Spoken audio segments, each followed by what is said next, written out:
Local kids are racking up virtual profits while they learn real life financial literacy skills. Here to tell us about it is Tiffany Guthrie. She's the Vice President of Programs and Partnerships at Junior Achievement of North Florida. Good morning, Good Tiffany. morning.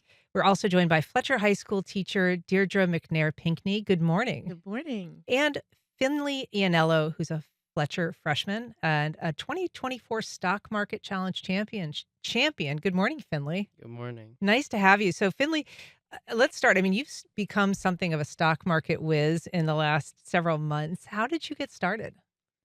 Um, my teacher, Miss Pinkney, was very helpful. She introduced me to this. She gave me a lot of opportunities. She was really helpful. So And this was something that you actually had to kind of prove yourself at a competition at Everbank, right? This was like schools from all over the area. Fletcher brought a few teams, and you guys ended up winning. yeah, it was really exciting. Yeah, it must have been. So, Deirdre, leading a bunch of kids into the world of investing must be quite a challenge. But it sounds like a really exciting event over there. How was it? How did it feel to have your students go and win? It was a great feeling. It was exhilarating.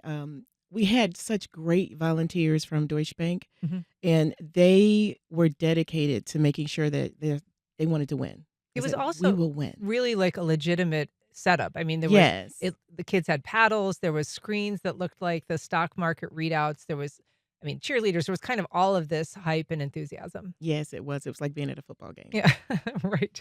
And so, Tiffany, I mean, the goal of this, obviously, it's fun and the kids get to compete, but financial literacy is sort of at the core. And so, why is it that like trading stock market, how does that fit into the overall goal of teaching kids to be financially literate? I think this is a great way to get students involved in a hands on learning, fun, exciting. Being in high school, you're not really sure what that next step is or what really is available to you. So, this is a strategic way to get students thinking about their future, thinking about financial literacy, learning at this age that there are opportunities available for long term investment strategies and understanding how that works. So, not only are you teaching them curriculum on the stock market and how the economy affects all the different things and all the different companies, they're now thinking that, oh, I have to learn how to budget. I have to make wise decisions. There are opportunities to grow my money when I'm at that place in life that I can do so. So, it's a great way to get them engaged. They're learning and having fun. Yeah. I mean, so much about finance has changed, Deirdre.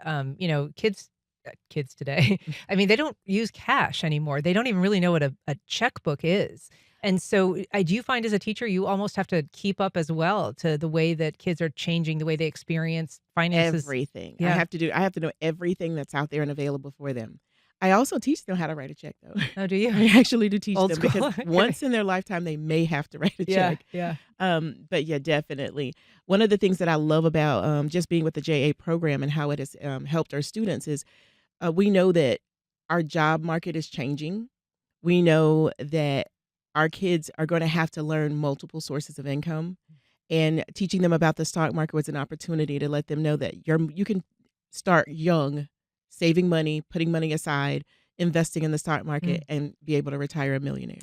And Finley, so did you track like your actual profits when you were going through this?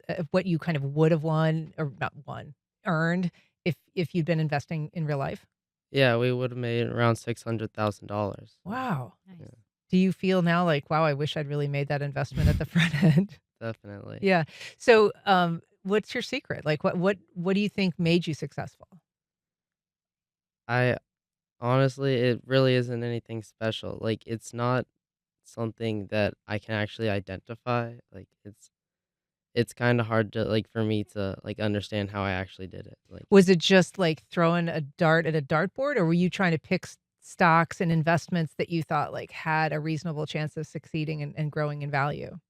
It kind of was throwing darts at a dartboard, but I would randomly buy low price stocks if they were really low and just hopefully one would go up a little bit and I would start investing and then once it was really high I would sell it. Yeah. So And so this is a lead up now, Tiffany, to a larger competition that some kids from Fletcher are going to participate in. Can you just tell us briefly what that looks like? Absolutely. We are thrilled. This is a huge mark for JA of North Florida. This is our first time sending teams to the national competition. JA USA host the national competition. It's called Future Bound. And so we are going to be competing against 46 other teams across the nation next week. The competition will be held at Georgia State University. There'll be many students participating in workshops, conferences throughout the week.